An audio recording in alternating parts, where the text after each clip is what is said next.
الكرة مرة أخرى. هذه والله فيها كلام. مختار كان متجه للمرمى، كان يسيطر على الكرة تماما. هنا الكرة البينية، لم يكن متسللا.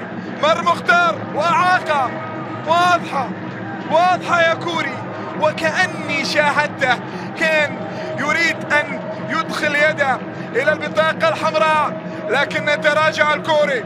مختار فلاته أعيق وهو كان مسيطر على الكرة تماما ومتجه للمرمى، وفرصة اتحادية محققة.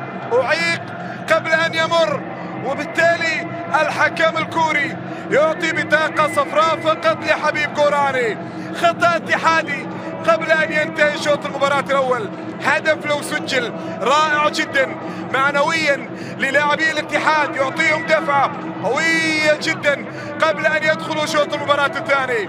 خطأ الآن العميد كوري الجنوبي كيم يونغايوك يضبط الخطوات القانونية لحائط صد سبهان أصفهان.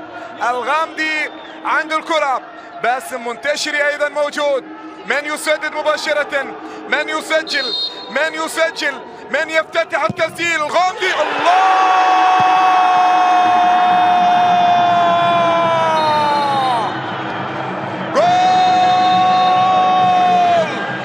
جول أول للعميد قبل أن ينتهي شوط المباراة الأول. الغامدي يرسل الكرة إلى مرمى رحمن أحمدي.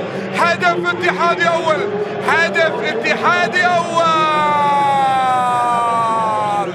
هذا ما كنا ننتظره، هدف قبل أن ينتهي شوط المباراة الأول. سدد الغامدي قوية على يمين حارس المرمى، سدد قوية جدا وعلى يمين رحمن أحمدي. صعبة يا رحمن.